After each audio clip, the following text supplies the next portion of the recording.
4 feminine habits most men can't resist. Have you ever wondered what makes a man be attracted to you? Here I give you 4 signs and practical tips on how to attract that man to you. Hey, I'm Antia Boyd with Magnetize Your Man, and together with my husband Brody, we've been helping thousands of successful women all over the world to get connected, committed, and long-term relationship that you desire fast. So let's go ahead and dive right in. One feminine habit most men can't resist is the positive feedback loop. One feminine habit most men can't resist is the positive feedback loop. And this, of course, states that when he shares something, particularly something vulnerable, or maybe something that happened at work, that you have encouraging and positive words for him.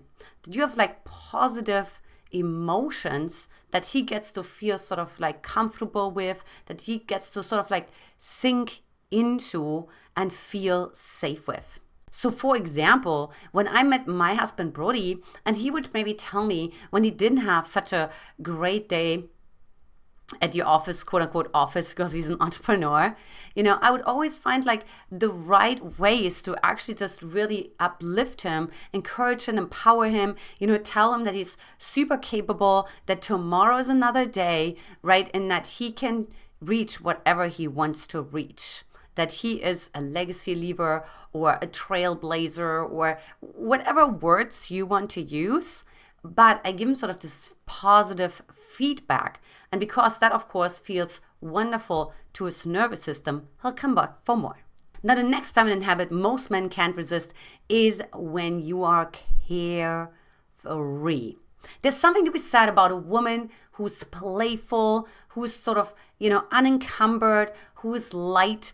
And look, this doesn't mean, because I know what you want to say, look, I have so much going on in my life. Maybe you're a single mom and you're watching right now. I get it. However, I also find that we have different energies inside of ourselves. So there is this part inside of you that once upon a time was able to step into more joy, or to step into more playfulness, or to step into more spontaneity. Now it may take a moment to absolutely access that, but that was one of my biggest breakthroughs on my journey to not only attracting my husband, but of course to also have now this lasting 10-year marriage so far that we have had. And that is just really breaking through the limiting beliefs that can come up, such as, that's stupid, or, that's like irrational, or, that's silly, and, that's, you're being sort of like, you're used to getting sort of like, almost like a demeaning sort of response from at least one of your parents when you were stepping sort of into that fun side. So what that sounded like, for example, could be, I had a narcissistic mom. So she would always say, "Oh, Antia, please." But I was just carefree. I was just singing, dancing, skipping through the house, and later on even singing solos. So you may even have a talent in that. And even though your parents did not agree with that. So anyways, when you step into this carefreeness, you really bring out sort of the masculine inside of him. You also hand him sort of like this emotional map, but you give him permission to see what else is life all about. And this never-ending quest that he, of course, then goes on makes you irresistible. The next feminine habit most men can't resist is a high charisma quotient. And see, what I mean by that is that you have a wide range of emotions. You're not just angry all the time and a rage monster, but you're also not collapsing all the time and being sad or being just bland and getting the job done. But you are actually able to express all the emotions on the spectrum. Now, this, of course, leads to him wondering also what is going on inside of himself. So he's going to go on his own treasure hunt of emotions, of course, but also it causes a welcome state change. See, oftentimes we sort of hit a plateau, and of course, it gets like a little boring because something inside of us is saying there is more. Now, whether the other person decides to express that more, that's a different story. What limiting beliefs you have around it, that's a different story. However, like, we unconsciously know that there is more. Sometimes that's why people get divorced. It's not actually because there's necessarily something wrong, but just the marriage has reached a plateau and they just don't know how to break through their fears to become more intimate, become more visible, become more emotionally connected.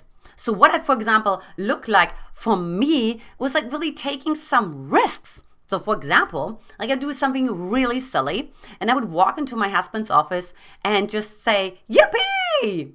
Just literally just jump up like that and then walk right back into my office. Now you may think, what? That's just crazy. Like, by the way, the more judgmental you are about that, the more judgmental you are about that part inside of yourself that just, doesn't allow yourself to do what you really feel you want to do. In that moment, I had a spontaneous outburst of joy. Look, I have a 2-year-old, so I get this spontaneity that doesn't make any sense, but where you just start dancing in the middle of the street, and it is no reason, no rhyme for that, other than that you're just like spontaneously inspired and you act on it. This is extremely attractive and again, breaks that state. Now, the next feminine trait that most men can't resist is actually owning your weird in quotation marks. And what that of course means is like, what are people considering weird?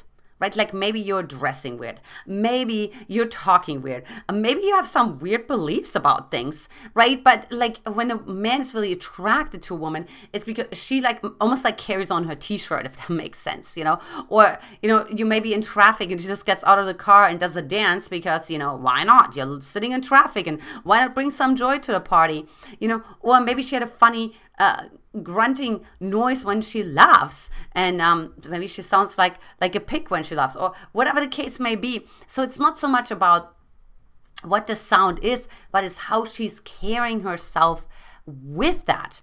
Because back in the day, one man was telling me that I laugh too much or kiss too much or something like that, right? And I just owned that already. I just already owned my weird, so I didn't really know, but there's nothing to say other than, yeah, you're right.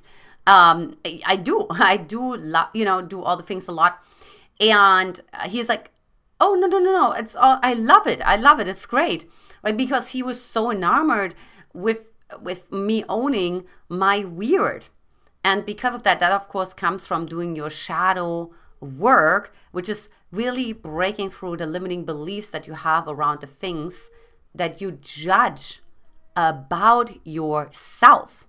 And this is a huge conversation, of course, but that's sort of the first step. And then because of that, he became really attracted to me and he pursued me, called me, texted me, asked me out on dates all the time, right? Because it is irresistible to a man.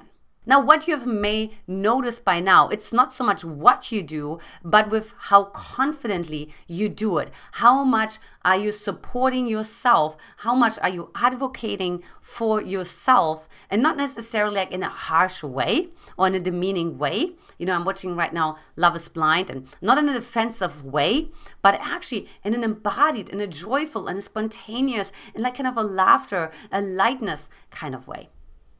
Next, if you haven't yet, take my free love quiz and virtual coaching session by simply hopping over to getlovequiz.com to get a committed, connected, and long-term relationship that you desire fast without trust issues, frustration, and attracting any more emotionally unavailable men. Otherwise, you can also hop right here into the comment and description section and grab the link there. I had so much fun shooting this video. Lots of love, and I will talk to you very soon. Bye-bye.